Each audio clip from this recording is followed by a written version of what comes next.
যে মেয়ে দেখতে গেলে, বৌমা দেখতে গেলে 3-4টে পদ্ধতি অবলম্বন করতে হবে। এক, মেয়েকে গিয়ে প্রথমে জিজ্ঞাসা করবেন, মা তুমি নামাজ পড়ো? শুধু শুধু জুম্মার দিনে মাঝে সাঝে পড়ি। আচ্ছা, তোমার আব্বা মা নামাজ পড়ে? হ্যাঁ, আব্বা কাজের চাপে পড়তে পারে না, মা পড়ে। আচ্ছা আচ্ছা, তোমার দাদু দাদি বেঁচে আছে? এগুলো জিজ্ঞাসা করবেন যদি বাঁচতে চান। লাস্টে একটা কথা বলবো, তোমার দাদু দাদি বেঁচে আছে? হ্যাঁ বেঁচে আছে। আচ্ছা আচ্ছা, তোমার দাদু আর দাদি তোমার আব্বাদের কাছে ভাত খায় না? বলছে না, আমার মায়ের সঙ্গে ঝামেলা করে আমার ছোট কাকাদের বাড়িতে ভাত খায়। ভালো করে বুঝবেন, যে মা তার শাশুড়িকে ভাত দেয় না, তার পেটের বাচ্চা আপনার বাড়িতে এলে বুড়ো হয়ে গেলে আপনাকে ভাত দেবে, এটা আশা করেন কি করে? কখনো দিবে না। তার মানে আপনি যে গাছের ফল আনছেন ও গাছ তো খারাপ। কি বলছি বুঝতে পারছেন না? ওর মা যদি ওর শাশুড়িকে ভাত দিয়ে অভ্যাস না থাকে, ওর মা যদি ওর শাশুড়িকে ভাত দিয়ে অভ্যাস না থাকে, তার বেটি বুড়ো হয়ে গেলে আপনাকে ভাত দিবে? দিবে না। ওই জন্য ছেলে মেয়ে দেখতে গেলে আগে সর্বপ্রথম তার গুণের কথা উল্লেখ করবেন। তোমার গুণ কি? কি বললাম বুঝলেন? ওই জন্য বলেছি বিয়ে যদি করেন গুণবতী মেয়ে দেখে করবেন। চলুন এবারে বলি, আল্লাহ নবী 1000 সাহাবী নিয়ে এলেন কার বাড়িতে? জাবেরের বাড়িতে। বিশ্ব নবী বললেন, জাবের আমি ঘরের ভিতরে যাব, তুমি 10 জন করে সাহাবীর একটা দল, এই 10 জন করে দল সাহাবী তুমি এক এক করে ঢোকাবে আর আমি তাদেরকে খেতে দিব। 10 জন করে সাহাবী জাবের ঢোকাচ্ছেন ঘরের ভিতরে, আর আল্লাহর নবী গোশত তুলে দিচ্ছেন পাত্র থেকে আর রুটি দিচ্ছেন তাওয়া থেকে। 10 জন করে 1000 সাহাবীর খাওয়া হয়ে গেল। বিশ্ব নবী বললেন, জাবের, ও জাবের তুমি নিজে খাও। জাবের বলছেন, আল্লাহর নবী আপনি খেয়ে নেন। বিশ্ব নবী খেলেন, 1000 সাহাবী খেলেন, জাবের খেলেন, তার স্ত্রী পুত্র সবাই খেলেন। কিন্তু আল্লাহর নবীকে জাবের বলছেন, ইয়া রাসূলুল্লাহ, গোস্ত তো যেমন হাঁড়িতে তেমন কার আছে, এখন কি করব আপনি বলে দেন। বিশ্ব নবী বলছেন, যাবে রে, তোমার বাড়ির আশেপাশে পড়োশীদের ভিতরে বিলি বন্টন করে দাও। জাবের বলছে, আমি গোস্ত নিলাম আর রুটি নিলাম, পাশে পাশে সব বাড়িতে গিয়ে বিলি বন্টন করলাম। তারপরে আল্লাহর নবী এসে বলছে, আল্লাহর নবী গোস্ত যেমন রয়েছে তেমন রয়েছে। বিশ্ব নবীর সাহাবী জাবের বলছেন, আমার মনে হয় যে গোস্ত ছিল আর যে রুটি ছিল সমস্ত মদিনাবাসীদেরকে যদি বিলি বন্টন করা হতো, তবুও যেন সেদিনকার গোস্ত রুটি যেন শেষ হতো না। আল্লাহ, একদম সহি হাদিস। এটা কি বললাম বুঝলেন? একদম সহি হাদিস। তা আল্লাহর ওলিদের কথা যদি বলতেই হয় তা আমরা ওই ওলিদের কথা বলবো। যদিও এক পেয়ালা দুধের যে হাদিসটা বললাম আর এখানে বকরির বাচ্চার যে ঘটনাটা শোনালাম, এই দুটো নবীর জন্য ছিল মুজিজা। কি বললাম বুঝলেন? নবীর জন্য কি ছিল? মুজিজা। আল্লাহ বলছেন, ওয়ালা তাত্তাবিউ মিন দুনিহি আউলিয়া কলিলাম মা তাযাক্কারুন। কোরআন আর হাদিস ছাড়া তোমরা কোন জিনিসের আনুগত্য করো না। আল্লাহ বলছে, কলিলাম মা তাযাক্কারুন, এই ব্যাপারগুলো অল্প সংখ্যক মানুষই বোঝে। আল্লাহ ভাষা চয়েস করছেন। দেখুন, বর্তমানে পীর ফকিরের দল বেশি না সঠিক হাদিস কোরআন মাননেওয়ালার লোক বেশি? পীর ফকিরের দল বেশি না? আল্লাহ এই কারণে বলছেন, কলিলাম মা তাযাক্কারুন, অল্প সংখ্যক মানুষরাই ব্যাপারটা বুঝে। অল্প সংখ্যক মানুষ বোঝে না? বুঝে। তারপরের আয়াতে আল্লাহ সুবহানাহু ওয়া তাআলা বলছেন, কি বলছেন? কই কোরআনটা কই? আমার সে কোরআনটা দেন। ওইটা হ্যাঁ, আমি কোরআনটা হাতে করে সব জায়গায় গাড়িতে করে নিয়ে ঘুরি। অনেকজন আবার বলে যে আহলে হাদিসদের কোরআন আলাদা। বুঝলেন তো? ওই জন্য কোরআনগুলো মানে এতে করে নিয়ে ঘুরি। আল্লাহ তাআলা কি বলছেন? ওয়াকাম মিন ক্বরিয়াতিন আহলাকনাহা ফাজাআহা বাসুনা বায়াতান আও হুম কাইলুন। আল্লাহ বলছে আগের ব্যাপারগুলো যদি তোমরা না মানো তাহলে তোমাদের উপর বিপদ আসবে। এই রকম বিপদ আগেকার দিনে মানুষের উপর এসেছিল হুম কাইলুন, যখন তারা ঘুমন্ত অবস্থায় ছিল। দ্বিপ্রহর, দুপুরবেলা এবং রাত্রের বেলা তাদের উপরে কি বিপদ এসেছিল আগেরগুলো যদি না মানি। তার মানে বোঝা যায় হাদিস কোরআন বাদ দিয়ে অন্য কিছুকে যদি আপনি মানতে চান আপনার উপরে বিপদ আসবে। আসবে কি আসবে না? মুসলমানদের উপরে বিপদ আসছে না? আসছে, আসছে। এতদিনকার 1947 সালে 15ই আগস্টে দেশ স্বাধীনতা লাভ করেছে, তাই না? ব্রিটিশদের হাত থেকে মুক্তি পেয়েছে এই দেশের মানুষ 1947 সালের 15ই আগস্ট। 1947 সাল থেকে 15ই আগস্ট পর্যন্ত আজও পর্যন্ত পশ্চিম বাংলার কোনো মহারাজ আদিনা মালদার মসজিদে দেবদেবী খুঁজে পেল না। আর দিল্লির মহারাজ এইখানে আদিনা মসজিদের দেবদেবী খুঁজে পেয়েছে। বদমাইশির জায়গা পাও না, পাছার চামড়া তুলে দিব। দিল্লিতে এইসব নাটক করো, এখানে চলবে না। আপনারা জানেন 1992 সালে 6 ডিসেম্বর আমাদের কাছ থেকে ঐতিহ্যবাহী মসজিদ বাবরি মসজিদকে ছিনিয়ে নিয়েছ তোমরা, মনে আছে সেটা?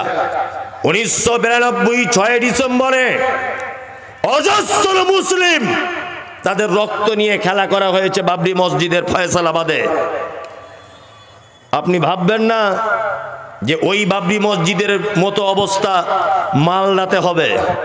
পশ্চিম বাংলাতে কোনো অস্তিত্ব নেই। কি বললাম বুঝলেন? কোনো অস্তিত্ব নেই। সামনে লোকসভার ভোট, কি করবে? বলছে আদিনার মসজিদে মূর্তি পাওয়া গেছে। কাজ খুঁজে পাও না, কাজে নাই কিছু, বদমাইশির জায়গা পাও না। আর বলছি সত্যি ঘটনা যে তোমাদের যত দেবদেবী আর পৃথিবীর অন্য কোথাও জায়গা পায় না, সব মসজিদেই ঢোকে। রাম ঢুকলো ওইদিকে বাবরি মসজিদে, আবার বলছে শিব ঢুকেছে আদিনাতে। তার মানে বুঝতে পারা যাবে ওরাই তাহলে অরিজিনাল, তোমরাই ভেজাল, তাই না? ওরা ভালো জায়গাতেই ঢুকেছে। আশ্চর্য ব্যাপার। কোন আদিম যুগের মসজিদ? আদিনা মসজিদ। এটা হচ্ছে পশ্চিম বাংলা, এখানে অশান্তি করা যাবে না। কি বললাম বুঝলেন? এগুলো কারা করছে বুঝতে পারছেন তো? কট্টরপন্থী গেরুয়ারা এইগুলো করছে, যাদের পশ্চিম বাংলায় কোনো অস্তিত্ব নেই, কোনো অস্তিত্ব নেই। আর আগামী লোকসভার ভোট চিন্তা ভাবনা করে দেবেন যেন কোনো অস্তিত্ব যেন পশ্চিম বাংলা তোদের যেন না থাকে। এখনো ক্ষমতায় আসতে পারেনি, যদি শিবের লিঙ্গ খুঁজে পায় এলে কি করবে বুঝতে পারছেন? প্রত্যেক মসজিদে মসজিদে খুঁজে পাবে। বুঝতে পারছেন তো কি বলছি? প্রতিটা মসজিদে খুঁজে বার করবে। এখন কি করে বোঝা যাবে? রাতের অন্ধকারে ঢুকিয়ে দিতে, তাই না? আমি রাতের বেলা গাড়িতে করে যখন বাড়ি ফিরি, প্রায় দিন গাড়ি চেক হয়, নাকা চেকিং। তা যে পুলিশ অফিসার চেক করে শুধু বললো পিছনের ডিগ্গিটা খুলুন, পিছনের ঢাকনাটা খুলুন। আমি খুলে দিয়ে আমি বললাম বলুন কি করতে হবে। যেই ব্যাগে হাত দিতে যায় আর এক জায়গায় হাত দিতে যাই, বলি না আপনি হাত দেবেন না, আমি হাত দেবো। টোটাল গাড়ি যা আছে সব নেমে আপনাকে দেখাবো, আপনি হাত দেবেন না। আপনাকে আমি চিনি না, এখনই হাতে বোম নিয়ে ব্যাগের তলায় দিয়ে দিয়ে বলবেন হুজুরের এতে বোম পাওয়া গেছে। বদমাশির জায়গা খুঁজে পাও না। ওই জন্য এমন গাড়ি কিনে নিয়েছি, সস্তার গাড়ি, কিন্তু এমন একটা সিস্টেম করে নিয়েছি যে পিছনে খুললে আমি সব ক্যামেরাতে বুঝতে পেরে যাবো যে বোম ঢোকাচ্ছে কিনা। এইভাবেই তো অজস্র আলেম ওলামাদেরকে জেলখানাতে বন্দী করা হয়েছে এই মিথ্যা অভিযোগ করে। আমাদের উপরে যত বিপদ, মুসলিমদের উপরে প্রতিটা বিপদের মূলে হচ্ছে দুটো জিনিস। আল্লাহ তাআলা পবিত্র আল কোরআনে বলছেন দুটো জিনিসকে তোমরা ভুলে গেছো। এক হচ্ছে কোরআন ভুলে গেছো, নবীর প্রেম ভুলে গেছো, আর সবকিছু বাদ দিয়ে তোমরা ওলিয়া উলিয়াদের পিছনে কি পড়ে গেছো। আল্লাহ তুমি আমাদের সকলকে হাদিস এবং কোরআন বোঝার তৌফিক দান করো, আমিন। বলুন আমিন। এখন আমাকে বলেছে 12টা পর্যন্ত বলতে, আমি 12টা পর্যন্ত বলতে পারবো না। 3 ঘন্টা একটা মানুষ বলতে পারে, আমি তো একটা মানুষ তো নাকি, তাই না? আমি একটা মানুষ। হ্যাঁ, ওই জন্য আরও একজন বক্তা আছে, উনি একটু আসতে দেরি করেছেন, কমিটি ভাইয়েরা হয়তো একটু রাগ করেছেন। রাগ করার কিছু নেই, রাস্তাঘাটের ব্যাপার হতেই পারে, ওটা একটু ম্যানেজ করে নিতে হবে, অজস্র মানুষ আছেন যখন। আর এটা মাদ্রাসার জলসা, আপনারা সকলেই জানেন। কেউ উঠবেন না, উঠছেন কেন? আমি কি আদায় টাকা চেয়েছি নাকি? তা আপনি উঠে পালাচ্ছেন। আর টাকা চাইলেও আপনি যাবেন কেন? আপনি টাকা দিবেন না বসে থাকবেন, এটা একটা অপশান আছে, আপনাকে তো কেউ মারতে যাচ্ছে না। না, চলুন এবার একটা চমৎকার হাদিস বলে বক্তব্য শেষ করব। আমি খুব জোর হলে 11:30 পর্যন্ত টানতে পারবো, কোনো জায়গায় 1.5 ঘন্টা 1.5-2 ঘন্টার নিচে বলি না, কিন্তু 2 ঘন্টা বলা হয়ে গেল। আমি 11:30 পর্যন্ত বলবো সব মিলিয়ে। চমৎকার একটা হাদিস আপনাদেরকে একটা প্রশ্ন করি, উত্তর দেবেন তো? চটপট করে আমার দিকে ফিরুন। আল্লাহর নবী পৃথিবী থেকে চলে গিয়েছিলেন, সেই দিনটা কি বার ছিল? সোমবার। কারা কারা বলছেন? হ্যাঁ, আর ভয়ে হাত তুলতে পারছেন না যে গোলমাল। ইয়েস, ঠিক বলেছেন আপনি, ঠিক, সোমবার। আল্লাহ নবী সাল্লাল্লাহু আলাইহি ওয়াসাল্লাম জীবনের শেষ নামাজ জামাতে ইমামতি করেছিলেন কোন ওয়াক্তের? না, মাগরিব। জেনে রাখুন, কোন ওয়াক্তে? মাগরিব। প্রথম 2 রাকাতে তেলাওয়াত করেছিলেন কোন সূরা? মুরসালাত। তার শেষ আয়াত ছিল ফাবি আইয়ি হাদিসিম বাদাহু ইউমিনুন। আল্লাহ নবী সাল্লাল্লাহু আলাইহি ওয়াসাল্লাম এশার নামাজ পড়ে বাড়ি চলে এলেন, মাগরিবের নামাজ পড়ে বাড়ি এলেন। বাড়ি আসার পরে হযরতে বেলাল মসজিদে আজান দিচ্ছে, হাইয়া আলাস সালাম। আল্লাহ রাসূল আয়েশাকে বলছেন, আয়েশা একটু অজুর পানি দাও। আম্মা জান আয়েশা অজুর পানি দিলেন। বিশ্বনবী অজু করলেন, অজু করে অজ্ঞান হয়ে গেলেন, জ্ঞান হারিয়ে ফেললেন। তারপর জ্ঞান চলে এলো। আল্লাহ নবী সাল্লাল্লাহু আলাইহি ওয়াসাল্লাম আবার আয়েশাকে বললেন, আয়েশা একটু পানি দাও, অজু করব। আবার অজু করলেন, অজ্ঞান হয়ে গেলেন। 3 বারের মাথাতে হুঁশ এলো। আল্লাহ নবী আয়েশাকে বলছেন, আয়েশা একটু পানি দাও, অজু করব। আয়েশা অজু করার জন্য পানি দিলেন। আল্লাহ রসুল অজু করছেন, এটা শুনে যাবেন।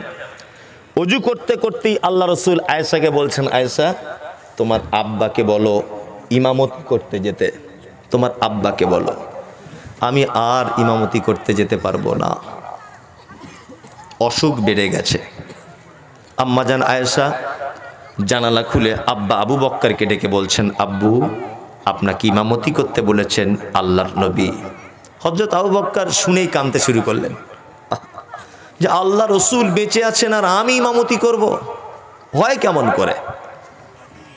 হযরত আবু বক্কর বিশ্বনবী বেঁচে থাকা অবস্থায় 17 ওয়াক্তের ইমামতি করেছিলেন। কত ওয়াক্তের? 17 ওয়াক্তের ইমামতি করেছেন। হযরত আবু বক্কর ইমামতি করছেন, অঝরে কাঁদছেন, অঝরে কাঁদছেন। বৃহস্পতিবার মসজিদে যেতে পারলেন না, শুক্রবার মসজিদে যেতে পারলেন না, শনিবার আল্লাহ নবী সাল্লাল্লাহু আলাইহি ওয়াসাল্লাম একটু সুস্থ বোধ করলেন। বৃহস্পতিবার অসুখে পড়েছিলেন, শনিবার একটু সুস্থ বোধ করলেন।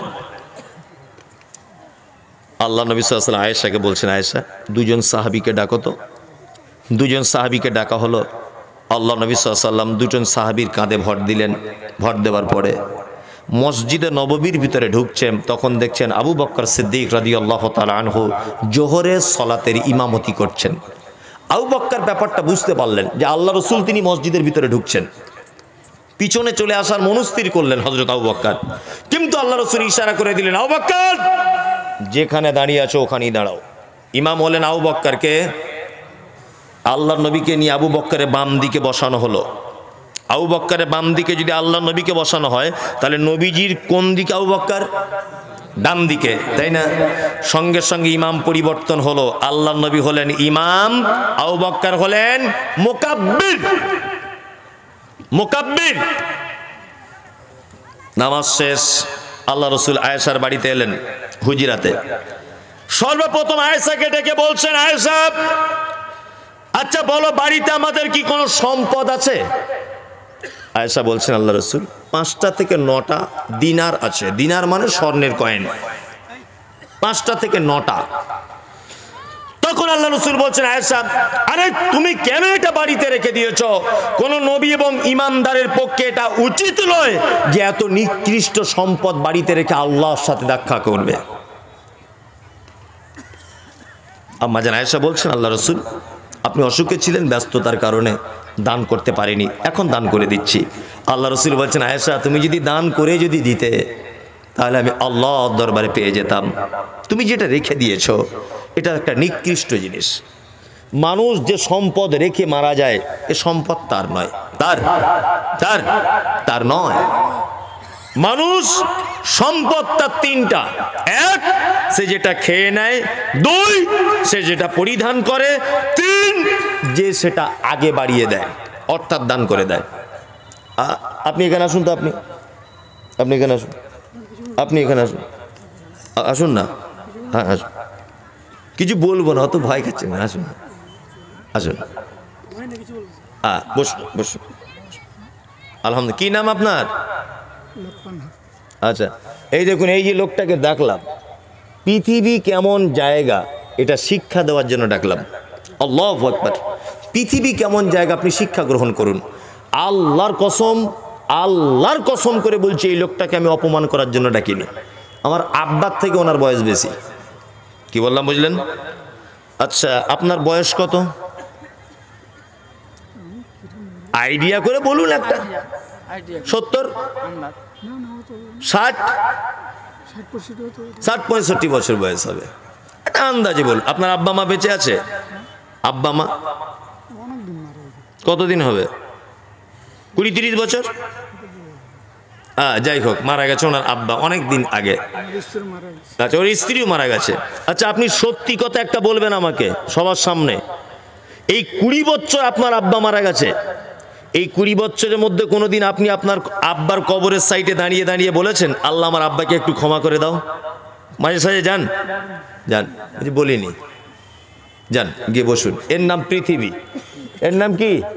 পৃথিবী। বসুন, আপনি যান, বসুন। এর নাম কি? পৃথিবী। এই লোকটার আব্বা, বসুন, যান বসুন।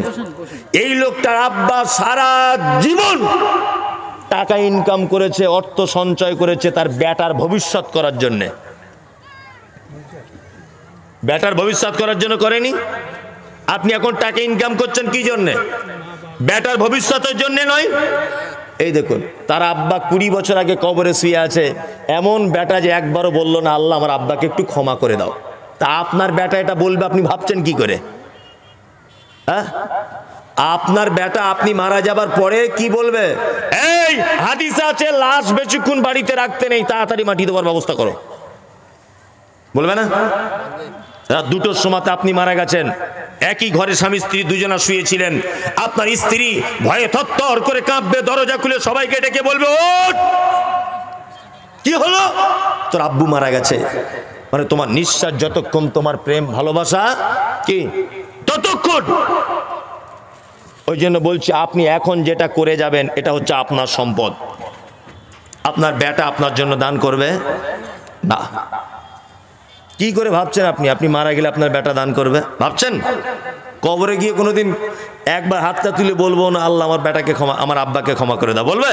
কখনো টাইমই হবে না, ব্যবসা বাণিজ্যে ব্যস্ত থাকবে। এখানে যারা বসে আছেন, দিনাজপুরে এমনি আদায় একটু কমই হয় অন্যান্য জেলার তুলনায়। আপনাদের কাছে বিনীত অনুরোধ, যদিও আমি অত বেশি আদায় করতে পারি না, তারপরেও আপনাদেরকে বলছি আপনারা উক্ত প্রতিষ্ঠানে অন্ততপক্ষে যারা বসে আছেন কে কত টাকা দেওয়ার মানুষ সেটা আমার জানা নেই, তাই তো? অন্তত 2-5 হাজার টাকা দেওয়ার মানুষ আছে তো? 2-5 হাজার টাকা দেওয়ার মানুষ আছে যারা ব্যবসা বাণিজ্য করেন, আল্লাহ যাদের মাল দিয়েছে। আসসালামু আলাইকুম। আচ্ছা আমাদের এটা একটা দ্বীনি প্রতিষ্ঠান, দ্বীনি মাদ্রাসা, এটা যাতে কায়েম থাকে, হ্যাঁ, তো তার জন্য আমি আপনাদের কাছে আবেদন রাখছি সভাপতি হিসাবে এবং এই ভাই মমতাজুল সাহেবকে আমি দুবার এনেছি। হ্যাঁ, আমি তখন সম্পাদকের দায়িত্বে ছিলাম। আর উনার উপর চাহিদা আমাদের কিন্তু মিটেনি। এই কয়েক বছর পরে এইবার পেলাম, এই 3 বার পেলাম আর কি। তো উনি যখন কথাটা বললেন, তা আমাদের এই রানীদিঘি মাদ্রাসা যেন কায়েম থাকে।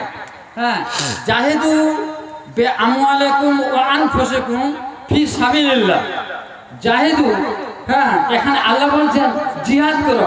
এখানে জিহাদ শব্দের অর্থ হচ্ছে কি খুব চেষ্টা করো, প্রচেষ্টা করো। হ্যাঁ, বে আমওয়ালিকুম ওয়া আনফুসিকুম, আমওয়ালিকুম বে আমওয়ালিকুম তোমাদের মাল দ্বারা, ও আনফুসিকুম এবং তোমাদের জান দ্বারা। হ্যাঁ, তোমাদের পরিশ্রম দ্বারা, জান এবং মাল দ্বারা। হ্যাঁ, তোমরা হ্যাঁ পরিশ্রম করো। কি একটা কাগজ সাবিলিল্লাহ, দিয়েছে? ফি সাবিলিল্লাহ, আল্লাহর রাস্তা। তাই এটা তো আমাদের একটা আল্লাহর রাস্তা, তা আবেদন করছি। তো আমি ইনি যখন বললেন, তো আমি ইনার হাতে হ্যাঁ 5,000 টাকা দিচ্ছি। জি মাস্টার সাহেব 5,000 টাকা দিচ্ছেন। জি, আর ওই কি একজন কি 40 কি ও একজনে 5,000 টাকা দিলেন। আর একজনে প্রশ্ন করেছেন যে মৃত্যুর পরে 40 দিনে মাংস ভাত খাওয়ানো এটা কি যাবে? এটা পচা বেদাত। এটা করলে ওর বাপের কবরে মুগুর দিয়ে থ্যাতলানো হবে। কি বললাম বুঝলেন? ওর বাপ যদিও একটু আরামে থাকতো, তো এইটা করার কারণে মাস শুরু হয়ে যাবে। বদমাইশির জায়গা পাও না, বেঁচে থাকা অবস্থায় বাপকে খেতে দাও না, আর মরার পরে পাড়ার লোককে খাওয়াচ্ছ।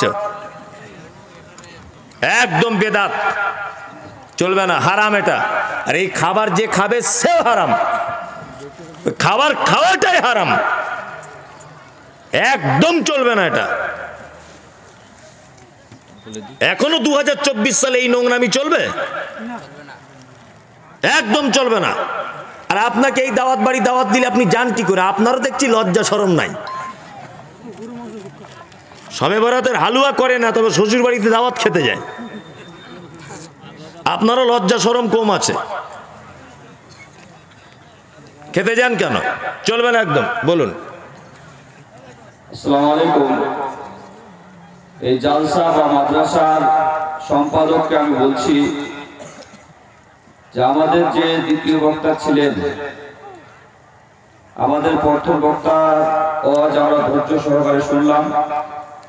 আরো একজন বক্তা আছেন, আপনি ওনাকে শীঘ্রই নিয়ে আসেন, কিছুক্ষণের মধ্যে 5 মিনিটের মধ্যে ওনাকে স্টেজে নিয়ে আসুন। ফোন করে বলুন, না তো বুঝতে পারবে না। যাই হোক, আমাকে বললো যে শেষের দিকে একটু আদায়ের কথা বলতে। দেখুন, কিষানগঞ্জ থেকে উনি এসেছেন।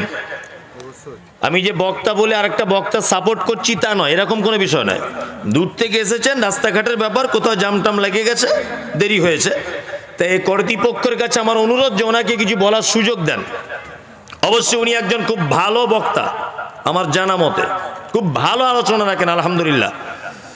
তা যারা আছেন এখানে, আপনারা 5,000 টাকা একজন দিলেন, আর কেউ দিবেন 1,000 2,000? কেউ দিবেন?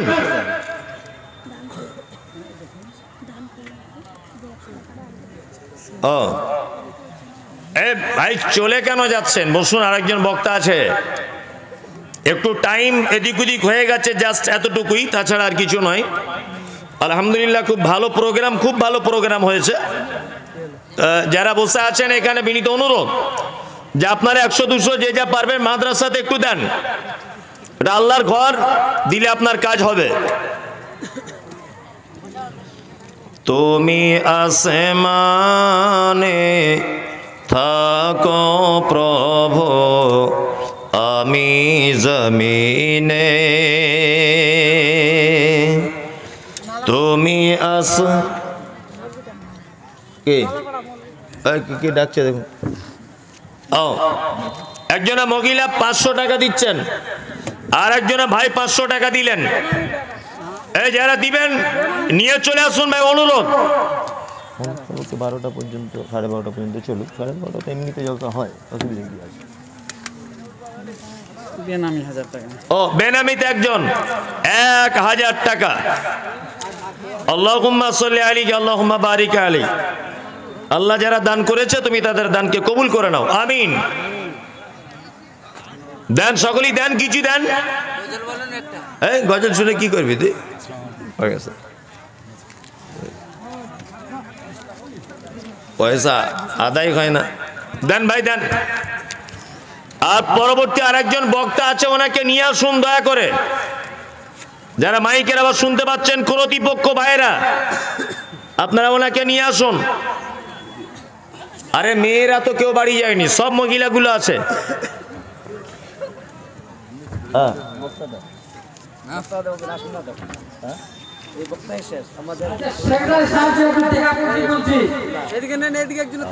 উনি আসবেন না?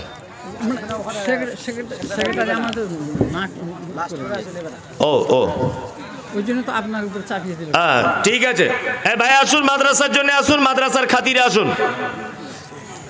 ও, আর একজন 200 টাকা দিলেন, আলহামদুলিল্লাহ। আর একজন 500 টাকা দিলেন। আল্লাহুম্মা সাল্লি আলাইহি আল্লাহুম্মা বারিক আলাইহি।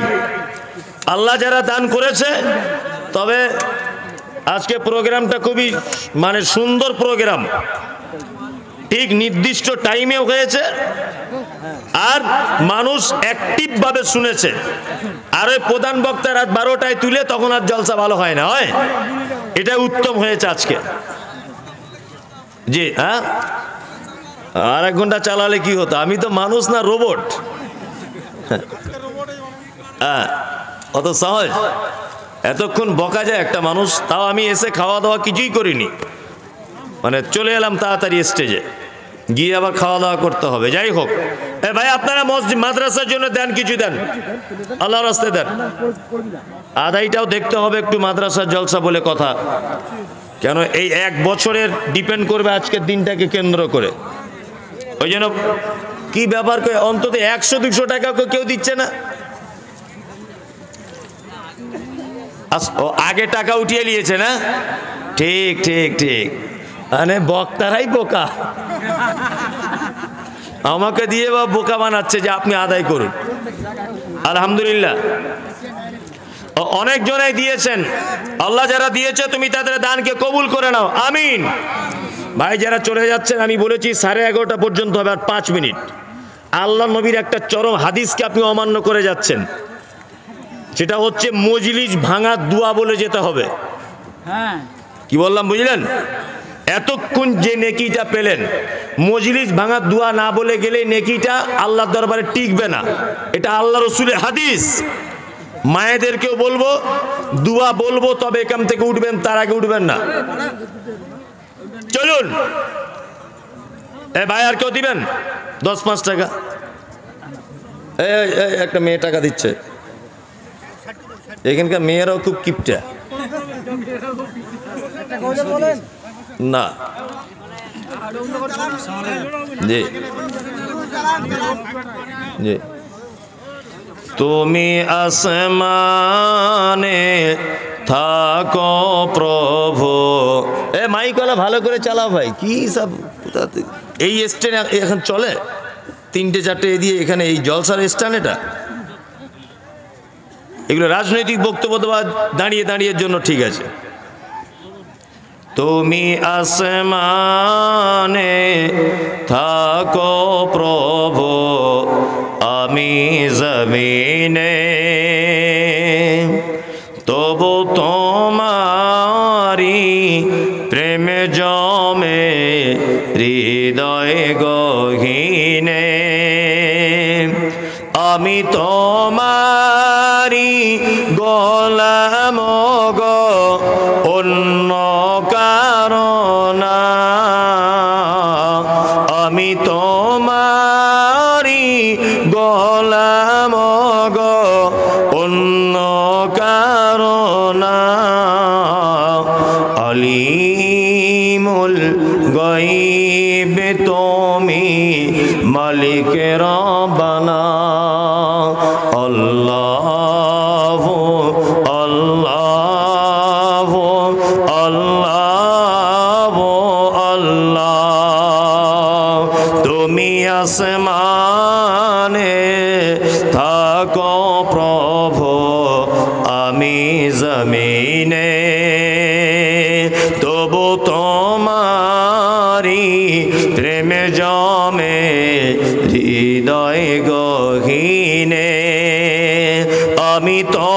তোমারি গোলাম গো অন্য কারণা